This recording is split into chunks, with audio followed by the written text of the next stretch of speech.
Shalom anak-anak kelas 8 SMP Oret Labora. Di sini Bu Jin akan menerangkan tentang kebangkitan nasional ya di bab 4 makna kebangkitan nasional dalam perjuangan kemerdekaan Indonesia. Sebelumnya Bu Jin materi sebelumnya di bab 3 sudah mengajarkan tentang tata urutan peraturan perundang-undangan di Indonesia, cara mengusulkan perusulan undang-undang dari ketetapan MPR, usulan dari DPR, MPR sampai ke asas-asas formil dan berbagai asas yang mendasari dalam perundang-undangan, pembentukan peraturan perundang-undangan, dan pengusulan dari DPRD ke presiden sampai diskusi dengan menteri selama kurun waktu 60 hari sampai pengesahannya dengan presiden dan DPR.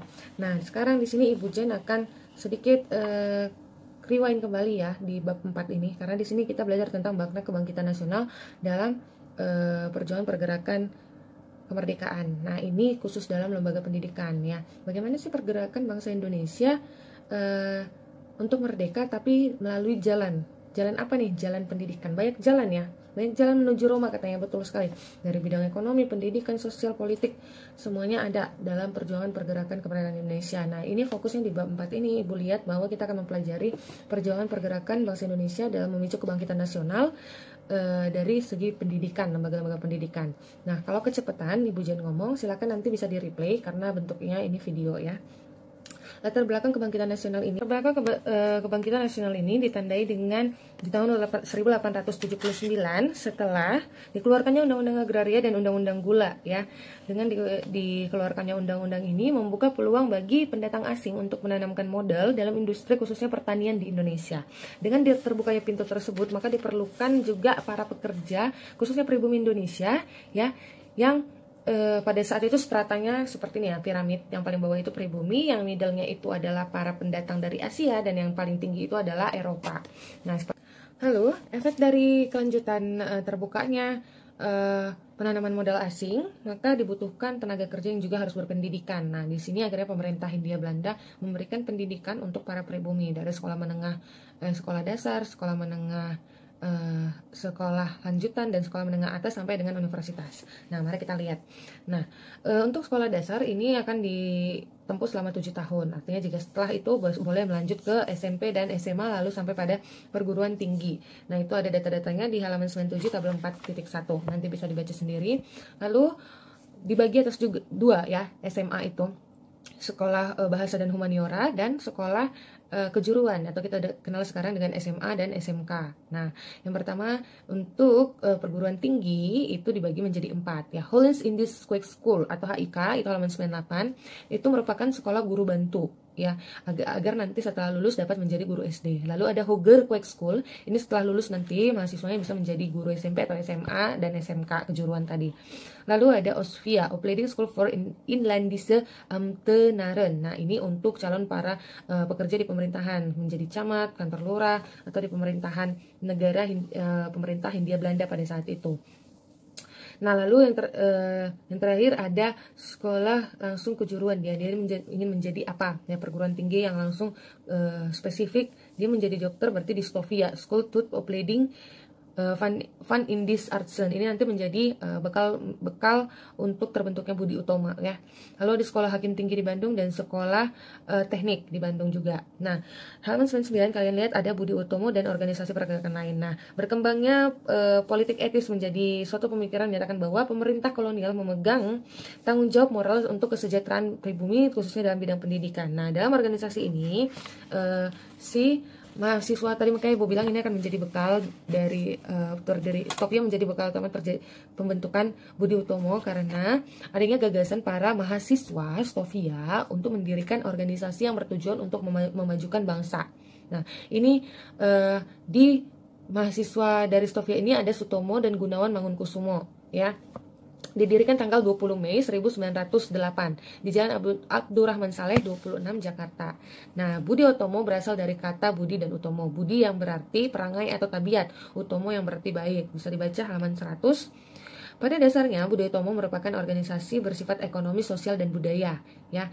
Nah, ini memajukan pengajaran dalam bidang pertanian, perdagangan, teknik, industri, peternakan. Nah, di sini usaha-usaha yang dilakukan ada pengajaran yang sistem pengajaran, pengembangan pertanian, peternakan dan perdagangan, ya.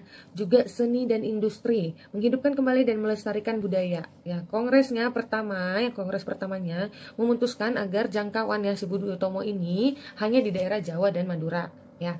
Lalu pada kongres selanjutnya, ya, kongres kedua, bisa kalian lihat di buku di sini, Budi Utomo akhirnya melibatkan diri dalam politik. Tadinya kan cuman sosial, ekonomi dan budaya. Selanjutnya pada bidang politik, ya. Di sini untuk menyuarakan aspirasi masyarakat terhadap pemerintahan Hindia Belanda yang dianggap di situ dalam politik etis bertanggung jawab untuk memajukan kesejahteraan bangsa. Lalu ada Sarekat Islam, ya. Sarekat Islam di sini halaman 102. Di sini, ya, didirikan oleh Tirto Adi Suryo di Batavia, ya. Di Batavia, kemudian disahkan itu di tahun oleh Haji Samanhudin di Solo tahun 1911, ya. Paragraf kedua di halaman 102. Lalu dia mengalami perkembangan yang sangat pesat. Seiring dengan pesatnya perkembangan Sarekat Islam ini, dia dapat ketidaksetujuan, ya, dari pihak Belanda karena takut terancam kalau Indonesia ini sampai merdeka, ya. Nah, akhirnya dilakukan kongres pertama di Bandung, ya, di halaman buku halaman 103. Di sini Host Cokroaminoto memimpin Kongres Nasional pertama Sarekat Dagang Islam, ya. Nah, di sini dalam kongres pertama tersebut menyampaikan perlunya pemerintahan sendiri, bahwa kita ini negara Indonesia, kenapa harus ada campur tangan negara lain, pemerintahan Hindia Belanda? Kita bikin aja pemerintahan kita sendiri untuk rakyat Indonesia. Jadi sejak saat itu akhirnya Sarekat Islam ini mulai menyentuh bidang-bidang politik dalam pergerakannya. Lalu kongres kedua di Jakarta. Nah, di sini sudah mulai ada niatan untuk merebut kemerdekaan Indonesia, ya, agar memiliki pemerintahan sendiri. Kongres selanjutnya itu yang ketiga, itu di Surabaya. Di sini seluruh anggota menolak kebijakan kapitalis, artinya kebijakan-kebijakan yang mengutamakan para pemilik modal, ya, yang berkuasa. Akhirnya di sini Sarekat Islam memulai pergerakan pada tidak boleh lagi ada kelas-kelas sosial. Tadi kan Ibu bilang ada piramid, kan, itu mereka pengen hapuskan itu, tidak boleh ada yang kelompok yang lebih tinggi dari kelompok lain, apalagi kelompok pribumi itu berada paling bawah, ya. Lalu yang ketiga ada Indis Party ini yang paling ditentang, ya, sampai dibilang ini diharamkan, ya, bagi pemerintahan Hindia Belanda. Indis Party ini didirikan oleh 3 serangkai, Douwes Dekker, Ki Hajar Dewantara dan Dr. Cipto Mangunkusumo, ya. Tujuan utamanya adalah meningkatkan jiwa nasionalisme. Ingat, materi kita hari ini kan untuk mempelajari kebangkitan nasional dalam pergerakan kemerdekaan Indonesia. Nah, ini si Douwes Dekker, Cipto Mangunkusumo dan Ki Hajar Dewantara di sini sangat ingin membangkitkan jiwa nasionalisme, cinta kebangsaan masyarakat Indonesia.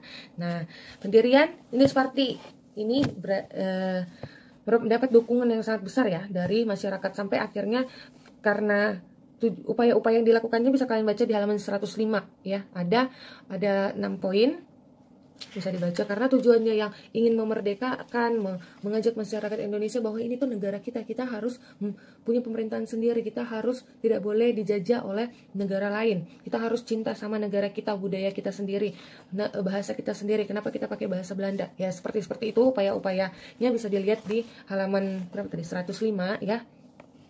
Agar hak bagi semua orang Indonesia itu untuk mendapatkan pendidikan, perlakuan yang tidak adil itu dihapuskan, sampai akhirnya mereka ini pernah dibuang ke Belanda. Coba buka halaman 107, ya, karena mereka udah mulai bersuara di koran-koran, gitu, ya. Nah, pada tahun 1913 ini mereka dibuang ke Belanda karena dianggap membahayakan, takut nih pemerintahan Belanda nanti mereka malah pelopor kemerdekaan lagi, dibuanglah mereka ke Belanda. Dan pada tanggal 4 Maret 1913 itu pula dinyatakan sebagai partai terlarang, ditutup, tidak boleh ada pergerakan Indis Party lagi. Nah, sampai situ aja penjelasan singkat dari Ibu. Silakan dibaca-baca bukunya, kita bahas secara mendalam lagi untuk peran-peran tokoh perjuangan kebangkitan nasional nanti itu di pertemuan selanjutnya. Jangan lupa absen ada di bawah, baca bukunya lagi, pahami materinya. Jika ada pertanyaan dari kalian, silakan bisa japri Ibu atau berikan komentar di Google Classroom. Terima kasih, Tuhan Yesus memberkati. See you.